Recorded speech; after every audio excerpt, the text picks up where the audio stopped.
मैं 5 आज आपको पॉइंट्स बताना चाह रहा हूँ जिसका हमको ध्यान रखना है कि हम इन दिनों को किस तरह से जिएं और कैसे इसको बेस्ट यूटिलाइज करें। तो पहला पॉइंट ये है कि हम सरकार के नियमों का पालन करें। ये कोरोना का कहर आपने और हमने पैदा नहीं किया है, लेकिन हम इस चीज़ का तो ध्यान रखें कि इस चीज़ को हम फैलाई नहीं।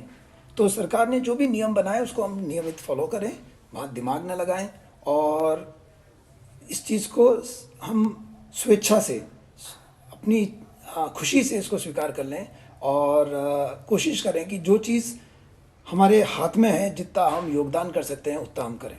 दूसरा पॉइंट दोस्तों ये है कि हम बुज़ुर्गों का ध्यान रखें, क्योंकि जो स्टैटिस्टिक्स है वो ये बताता है कि 60-65 साल से उम्र से जो बड़ी उम्र के जो लोग हैं, खासतौर से जिन्हें डायबिटीज़ या हार्ट की प्रॉब्लम्स हुई हुई हैं, उन्हें इस चीज़ का बहुत ज़्यादा खतरा होता है कि उन्हें ख़राब तरह के निमोनिया हो सकते हैं और उनकी जान भी जोखिम में जा सकती है। कोरोना होने वाले अधिकांश लोगों को तो पता भी नहीं पड़ेगा कि उन्हें कोरोना हुआ है। सामान्य खांसी और बुखार हो सकती है और वो ठीक हो जाते हैं। तो आप देखिए करीब 99% लोग ठीक हो जाते हैं, लेकिन जो बुज़ुर्ग हैं उनके अंदर ये खतरा ज़्यादा होता है। कोशिश करें कि वो हमसे दूर रहें, उनसे हम ज़्यादा इंटरेक्ट ना करें। अगर आपके बच्चे कहीं बाहर पढ़ते हैं या कहीं जॉब करते हैं तो उन्हें, अगर वो वहाँ पे सुरक्षित हैं तो उन्हें अपने घर में ना बुलाएं। अगर वो अपने दादा दादी के पास रहेंगे तो हो सकता है कि वो अभी करियर हों और भले ही उनको इन्फेक्शन ना हो, दिख नहीं रहा हो, लेकिन उसके बाद भी हो सकता है कि उन्हें कुछ सब क्लिनिकल इन्फेक्शन रहा हो जो कि वो आपके पेरेंट्स को दे सकते हैं। तो अगर वो सुरक्षित हैं, कंफर्टेबल हैं, तो अगर आप चाहें तो उनको वहीं पर काम करने दीजिए, वहीं पर रहने दीजिए और उनको अपने घर में बुज़ुर्गों के साथ रहने के लिए ज़्यादा प्रेरित ना करें। तीसरा मैं ये कहना चाहता हूँ कि देखिए, मुसीबतें तो सभी को हैं। शायद आपसे और हमसे ज़्यादा मुसीबतें उनको हैं जो कि दैनिक काम कर रहे हैं, उनके पास कमाने के लिए नहीं है। तो हमारे घरों में और आपके घरों में जो नौकर वगैरह काम करते हैं या जो भी आसपास जहाँ पे हम सहयोग दे सकते हैं, हमें कोशिश करना चाहिए कि वो सुरक्षित रहें और उन्हें हम ज़बरदस्ती अपने घरों में ना बुलाएं। जहाँ उस तक हो सकता है हम अपने काम खुद करना शुरू करें और इस तरीके से हम उनकी भी सुरक्षा का ध्यान रख सकते हैं और उनसे हमारे घर में किसी को इन्फेक्शन नहीं हो उसका भी ध्यान रख सकते हैं। हम अपने घर के बाहर ही एक छोटा सा एक नल बना सकते हैं, हम एक ऐसी मटकी रख सकते हैं या एक ऐसे टेम्प्रेरी हम साधन रख सकते हैं कि जहाँ पर हम पानी और साबुन रखें कि घर में हम या कोई भी और प्रवेश करे तो पहले हाथ धोए और फिर घर में प्रवेश करें।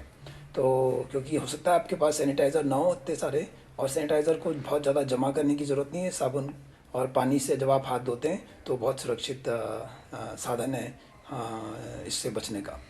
तो बुज़ुर्गों का हमको स्पेशल ध्यान रखना है। अगली बात हम ये कहना चाहते हैं कि दिन भर कोरोना का के बारे में जिक्र ना करें, इससे कुछ फ़ायदा नहीं है।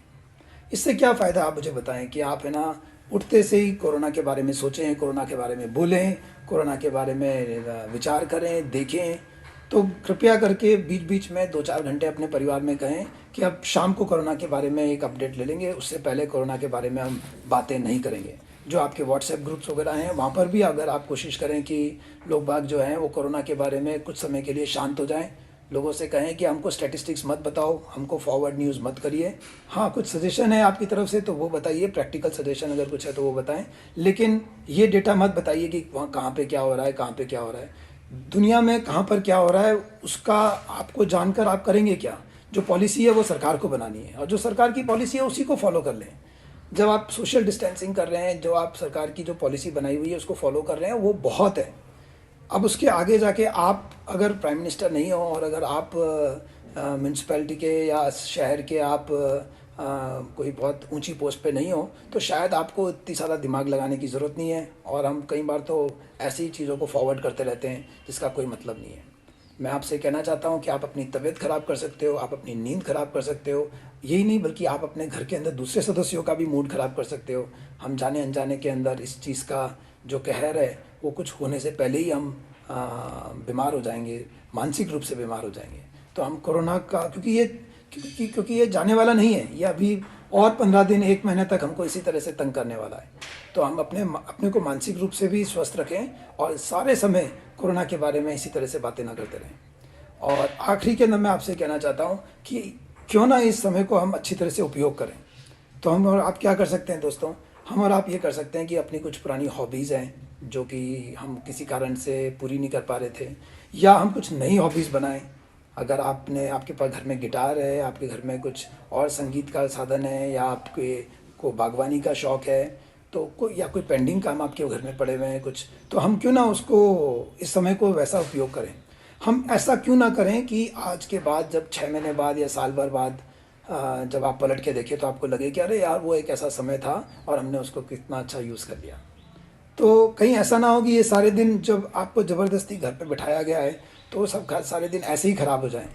तो इसको हम बेटर तरीके से यूज़ कर सकते हैं और अपने घर में भी दूसरे लोगों को प्रेरित कर सकते हैं कि चलो आओ ये करते हैं, ताकि हम जब भी इसको याद करें दोस्तों 6 महीने बाद, 1 साल बाद, तो ये हमारी अच्छी मेमोरीज़ में से हो।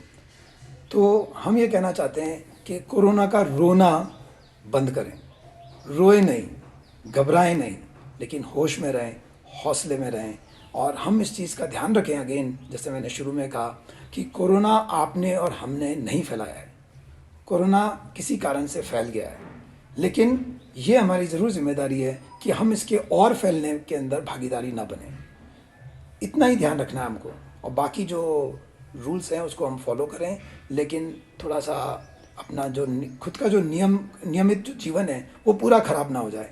थोड़ी एक्सरसाइज करें, प्राणायाम करें, दिन में 8-10 बार हंसिए, कुछ जोक्स सुनाइए अपने पिताजी माताजी अपने घर वालों को, कुछ अच्छी किताबों के एक पेज हम पढ़ें और बैठें सब साथ में, कुछ पुराने एल्बम खोल के देख सकते हैं।